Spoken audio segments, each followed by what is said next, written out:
இத்தகைய சூழ்நிலையில் பாத வெடிப்பை போக்க எலுமிச்சை பழத்தை எப்படி பயன்படுத்த வேண்டும் என்பது குறித்து இந்த பதிவில் காணலாம். முதலில் ஒரு வாளியில் சூடான நீரை நிரப்பி அதில் உங்களது கால்களை சுமார் 15 நிமிடங்கள் ஊற வைக்க வேண்டும். முன்னதாக ஒரு கிண்ணத்தில் 1 ஸ்பூன் வாஸ்லைன் மற்றும் சில துளிகள் எலுமிச்சை சாறு சேர்த்து கலக்கி வைத்துக் கொள்ளுங்கள். இப்போது இந்த கலவையை வெடித்திருக்கும் பாதத்தில் தடவி நன்கு மசாஜ் செய்ய வேண்டும். இரவு முழுவதும் அப்படியே வைத்து விடுங்கள்.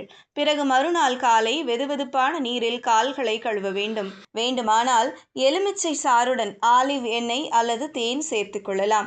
வெறும் எலுமிச்சம்பழத்தை பித்த வெடிப்பில் தேய்க்க வேண்டும். 10 நிமிடங்கள் அப்படியே வைத்துவிட்டு பிறகு காலை தண்ணீரில் கழுவ வேண்டும்.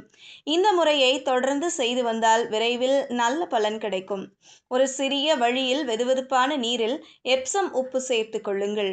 அப்போது அந்த நீரில் உங்களது பாதங்களை சுமார் 15 நிமிடங்கள் ஊற வைக்க வேண்டும்.